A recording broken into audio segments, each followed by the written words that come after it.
I think that one of the things on the left that people don't get right, and I don't know whether you'll agree with me or not, is that I think we on the left are somewhat divided between two camps.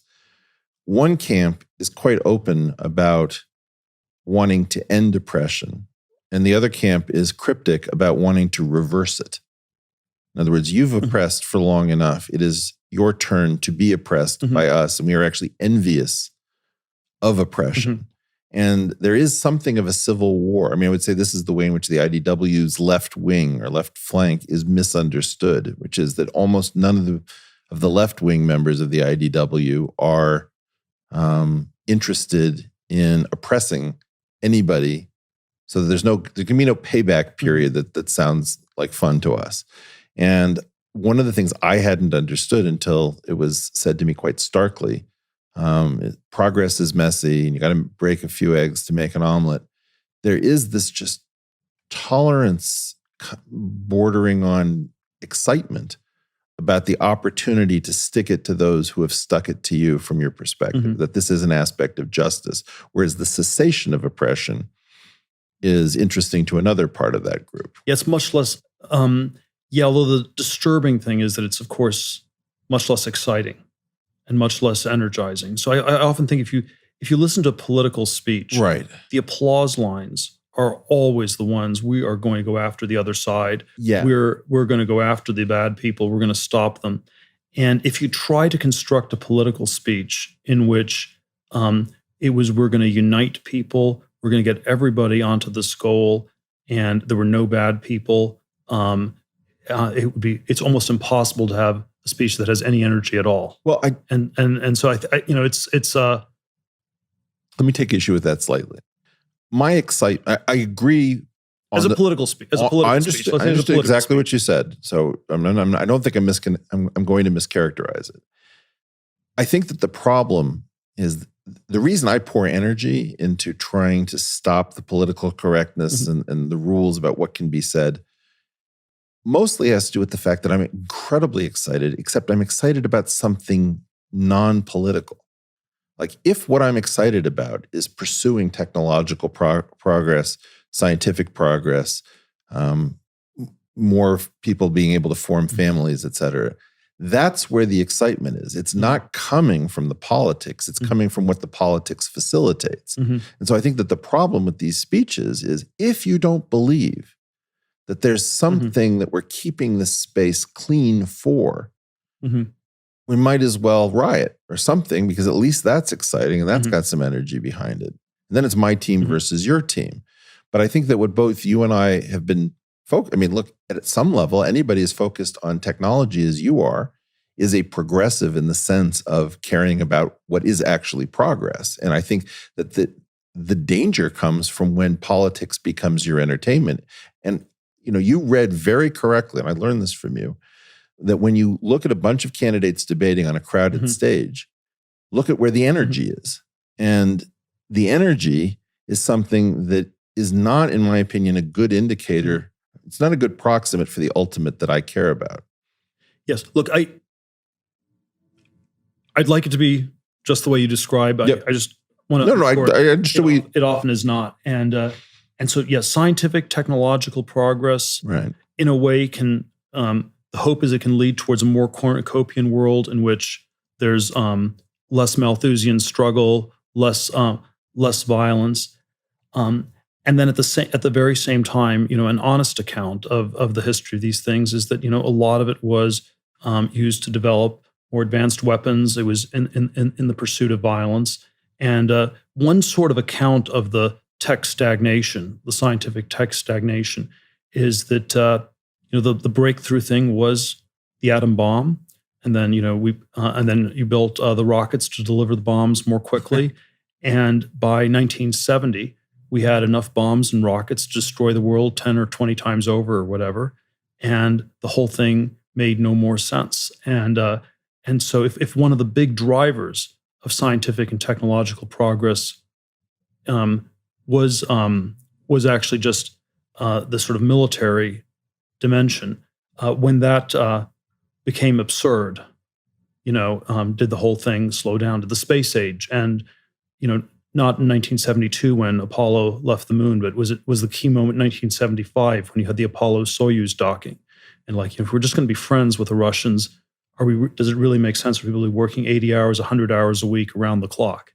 And again, I don't think it's all that, but I think one of the challenges that, and we should not understate how big it is in resetting science and technology in the 21st century, is, how do we tell a story that motivates sacrifice, incredibly hard work, deferred gratification for the future, that's not intrinsically violent.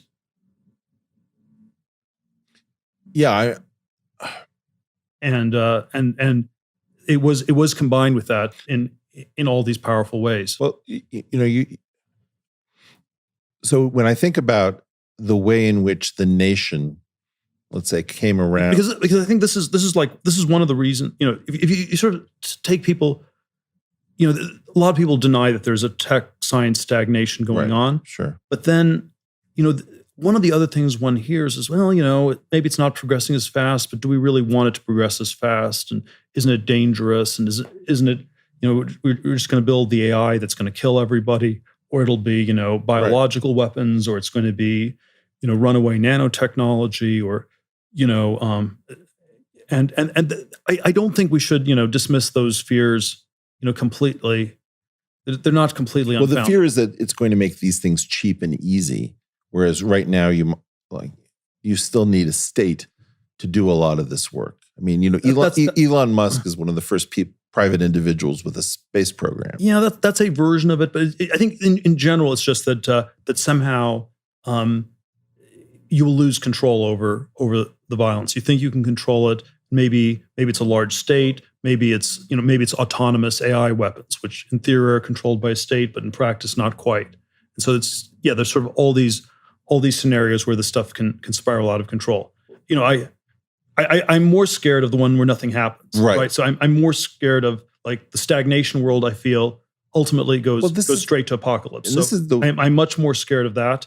But we have to understand why people are scared of the non-stagnant world. Well, it's a very strange. I mean, boy, there are a couple of threads here that are super important. One of which is that one thing that I sense that both of us get frustrated with is that if you think about growth as necessary to contain certain violence, and you think about growth as largely also being how much fossil fuels you're able to burn, climate is not paired with kind of a reduction in opulence. It's paired on the other side with war. And if you over-focus on climate and you result in a situation in which growth is slowed to a halt. Now, growth doesn't need to be the amount of fossil fuel you burn, but it has largely been that up until the present. You actually see that the trade-off that you're facing is very different than the one that's usually portrayed by either side. And somehow we never get around to that conversation, which would be, if we were very serious about climate, would we be plunged into war?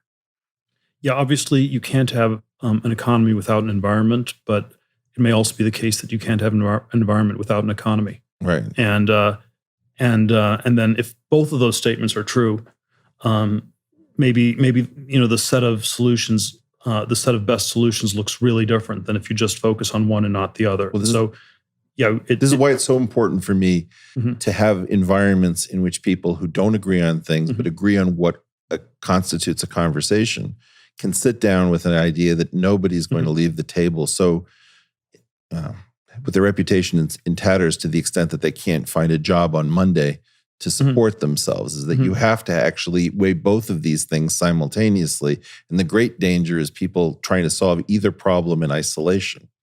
Well, if one goes with a general climate change narrative that it's anthropogenic, it's the CO2 levels are rising in a way that's dangerous and has a serious risk of some kind of big runaway process. I think always the political question in my mind is what do you do about China and what do you do about India? Right. Because these are the countries that are trying to catch up to the developed world. They have an enormous way to go to catch up, and it's ecological consequence. I think Western Europe I think Europe has something like 8% of the carbon emissions in the world, and then we have to have more than just the sort of magical political thinking where it's something like we're going to have a carbon tax in California, and this will be so charismatic and so inspiring that people in China and India will copy us and follow suit. And people they're not willing to actually say that literally because it sounds so absurd. Sounds crazy. Yeah. But if you say that that's not the way things actually work, then somehow you need to do some really different things. We need to find energy sources that are not carbon dioxide intensive. Maybe we need to figure out ways to engineer carbon sinks. There's all this sort of crazy geoengineering stuff that maybe should be on the table. Maybe we should be more open to nuclear power. Sort of like a range of very different debates it pushes you towards.